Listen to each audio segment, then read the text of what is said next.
Assalamualaikum warahmatullahi wabarakatuh. Perkenalkan, kami dari kelompok 4 Sistem Informasi Manajemen. Pada kesempatan kali ini, kami akan membawakan sebuah materi yang berjudul Pentingnya Keamanan Sistem Informasi dan Etika dalam Menggunakan Teknologi Informasi pada Bisnis. Nah, dalam kesempatan kali ini, kami akan mengangkat beberapa poin-poin penting. Yang pertama, etika sistem informasi. Yang kedua, sistem keamanan informasi. Yang ketiga, etika pengendalian sistem informasi. Keempat, tantangan keamanan dan etika teknologi informasi. Tanggung jawab etika pelaku bisnis, kejahatan komputer, dan yang terakhir adalah cara menjaga keamanan sistem IT. Nah, langsung saja masuk materi yang pertama, yaitu etika sistem informasi. Etika informasi adalah cabang etika yang terpusat pada hubungan antara penciptaan, pengorganisasian, pemencaran, dan penggunaan informasi, serta standar etis dan kode moral yang mengatur perilaku manusia di masyarakat. Itulah materi yang saya bawakan. Selanjutnya dibawakan oleh rekan saya. Terima kasih. Perkenalkan, nama saya Susan Safitri dengan stambuk C201-19031. Saya akan melanjutkan pembahasan materi dari teman saya. Nah, etika dalam sistem informasi dibahas pertama kali oleh Richard Mason pada tahun 1986 yang mencakup yaitu yang pertama privasi. Dalam hal ini privasi adalah kemampuan satu atau sekelompok individu untuk mempertahankan kehidupan dan urusan personalnya dari publik atau untuk mengontrol arus informasi mengenai diri mereka. Nah, yang kedua itu akurasi. Akurasi terhadap informasi merupakan faktor yang harus dipenuhi oleh sistem informasi. Ketidakakurasian informasi dapat menimbulkan hal yang mengganggu, merugikan, dan bahkan membahayakan. Nah, yang ketiga itu ialah properti. Perlindungan terhadap hak properti yang sedang digalakan saat ini yaitu yang dikenal dengan sebutan hak atas kekayaan intelektual. Nah, selanjutnya akses. Fokus dari masalah akses adalah penyediaan akses untuk semua kalangan. Teknologi informasi tidak menjadi halangan dalam melakukan pengaksesan terhadap informasi bagi kelompok orang tertentu. Nah, selanjutnya, keamanan sistem informasi. Keamanan merupakan faktor yang sangat penting yang perlu diperhatikan dalam pengoperasian sistem informasi, yang bertujuan adalah untuk mencegah ancaman terhadap sistem serta mendeteksi dan membetulkan akibat segala kerusakan sistem. Ancaman terhadap sistem informasi dapat dibagi menjadi 3, yaitu yang pertama ancaman alam seperti banjir, tsunami, intrusi air laut, kelembaban tinggi, badai, longsor, gempa bumi, gunung meletus, dan kebakaran hutan. Nah, yang kedua itu ialah ancaman manusia, diantaranya adalah kriminal, pencurian, penipuan, penyuapan, pengkopian tanpa izin, perusakan, teroris, dan peledakan. Nah, ancaman yang ketiga yaitu ancaman lingkungan. Contohnya yang pertama yaitu penurunan tegangan listrik atau kenaikan tegangan listrik secara tiba-tiba dan dalam jangka waktu yang cukup lama. Nah, yang kedua, polusi, efek dari bahan kimia seperti semprotan obat pembunuh serangga, semprotan anti api, dan kebocoran seperti AC. Baiklah, selanjutnya akan dilanjutkan oleh teman saya. Assalamualaikum warahmatullahi wabarakatuh. Perkenalkan, nama saya Nur Alang, stambuk C201-19034. Kali ini saya akan melanjutkan materi dari teman saya. Saya akan berikan materi yaitu teknik yang digunakan untuk melakukan serangan keamanan dalam sistem informasi.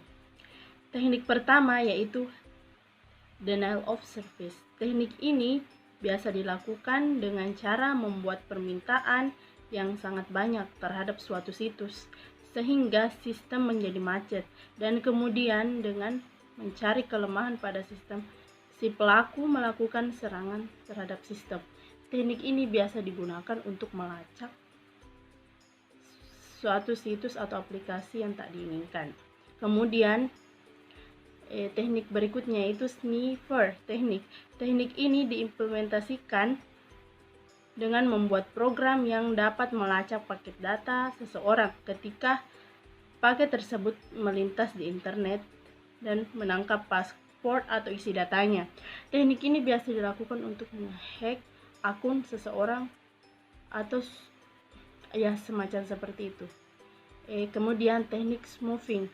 Teknik spoofing ini melakukan pemalsuan alamat email atau web dengan tujuan untuk menjebak pemakaian agar memasukkan informasi yang penting seperti paspor dan nomor kredit.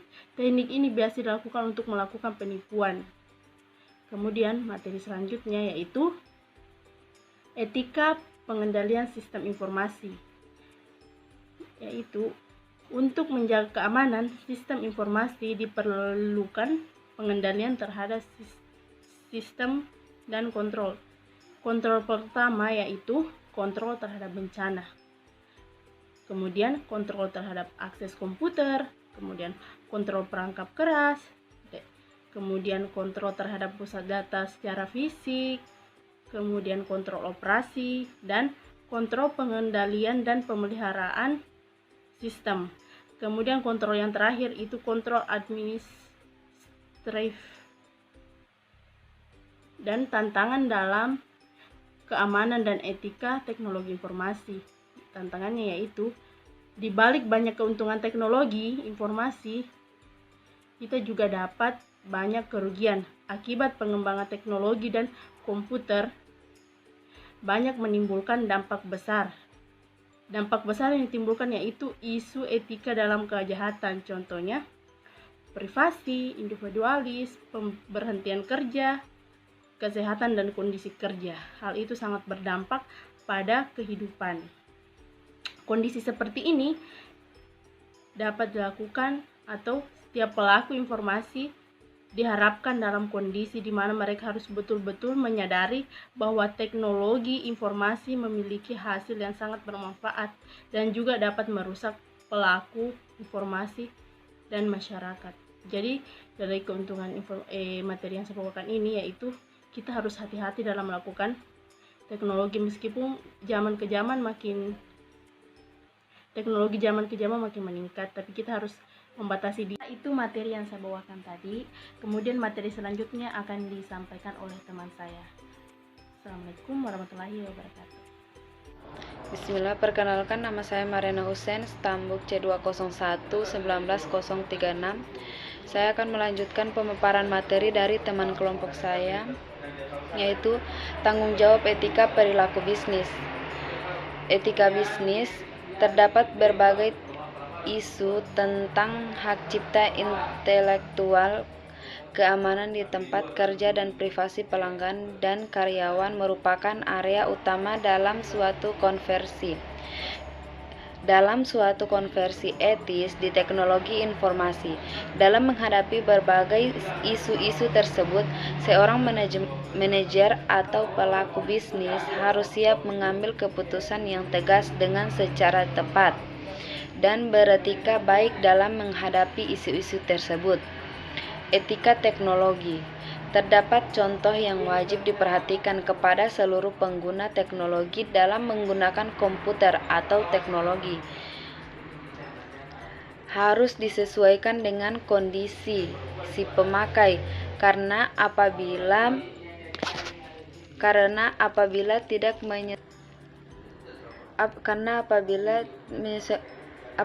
tidak menyesuaikan dengan kondisi si pemakai akan mempengaruhi kondisi fisik bagi si pemakai.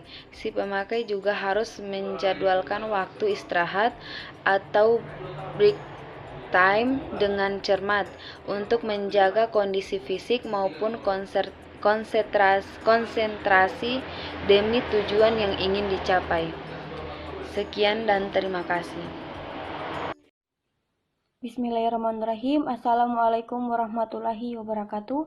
Perkenalkan, nama saya Andini, Stambuk C201 19042. Di sini saya akan melanjutkan pembahasan dari teman saya.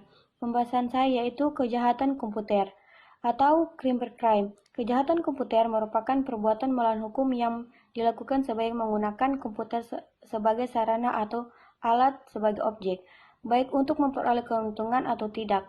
dengan merugikan pihak lain. Terdapat beberapa literatur dan praktiknya dikelompokkan dalam beberapa bentuk, yaitu illegal access atau akses tanpa izin. Seorang pelaku kejahatan komputer dengan sengaja mengakses secara tidak sah terhadap seluruh atau sebagian sistem komputer dengan maksud mendapatkan data atau merusak suatu sistem komputer. Kedua, illegal content atau konten tidak sah merupakan kejahatan dengan memasukkan data atau informasi ke dalam internet tentang hal yang tidak benar dan melanggar hukum.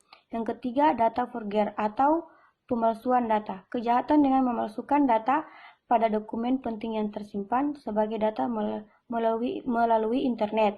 Yang keempat, espionage cyber atau mata-mata. Kejahatan yang dimanfaatkan jaringan internet untuk melakukan kegiatan mata-mata terhadap pihak lain dengan memasuki sistem jaringan komputer yang menjadi sasaran. Data theft atau mencuri data, kegiatan memperoleh data komputer secara tidak sah, baik untuk digunakan sendiri ataupun diberikan kepada orang lain. Yang keenam, misuse of the device atau menyalahgunakan peralatan komputer dengan sengaja tanpa hak, memproduksi, menjual, dan berusaha memperoleh untuk kepentingan pribadi atau kelompok dengan cara melakukan akses yang tidak sah, mengganggu sistem komputer, atau melakukan perbuatan melawan hukum. Sekian dan terima kasih. Perkenalkan, nama saya Nur Fadilah Salsabila, Stambuk C201-19038. Saya akan melanjutkan hasil presentasi dari teman saya, yaitu cara menjaga keamanan sistem IT. Yang pertama, protect with password, atau semua akses ke jaringan maupun data sangat sensitif dan harus dijaga dengan nama pengguna dan kata kunci yang unik, sandi yang kuat berisi angka, huruf, dan simbol. Yang kedua, desain safe system. Hilangkan akses yang tidak perlu ke hardware maupun software Anda, dan batasi hak akses pengguna hanya untuk peralatan dan program yang dibutuhkan saja. Yang ketiga, conduct screening and background checks, atau melakukan screening dan pemeriksaan latar belakang pada karyawan yang perlu dilakukan. Yang keempat, provide basic and training. Pelanggaran keamanan yang tak terhitung jumlahnya kerap terjadi sebagai akibat kesalahan dan kecerobohan manusia. Dan yang kelima, avoid unknown email attachment, atau jangan pernah mengklik lampiran email yang tidak dikenal, yang kemungkinan bisa berisi virus komputer. Yang keenam, hang up and call back, atau jika Anda menerima panggilan dari orang yang tidak dikenal yang tiba-tiba ingin memberikan hadiah dan berpura-pura hadiah itu diberikan oleh perwakilan dari bank atau mitra lainnya, segera akhiri panggilan yang tidak dikenal tersebut. Yang ketujuh, think before clicking, atau untuk menghindari penipuan yang terjadi melalui email yang meminta informasi nama pengguna, kata sandi, atau informasi pribadi, Anda harus mempertimbangkannya agar Anda tidak terdorong ke sebuah situs web palsu yang mendorong calon korban untuk memasukkan data mereka sendiri. Yang kedelapan, use a virus scanner and keep all software up to date, atau menjaga perangkat lunak agar terus up to date juga mampu mencegah virus masuk dan membuat keamanan sistem IT terjaga. Yang kesembilan, keep sensitive data out of the cloud, atau cloud computing menawarkan banyak manfaat dan penghematan biaya kepada bisnis. Dan yang ke-10, stay paranoid, atau jangan pernah meninggalkan laporan yang bersifat penting dan sensitif di meja Anda. Itulah presentasi dari kelompok kami. Lebih dan kurangnya mohon dimaafkan. Wabillahi taufiq wal hidayah. Wassalamualaikum warahmatullahi wabarakatuh.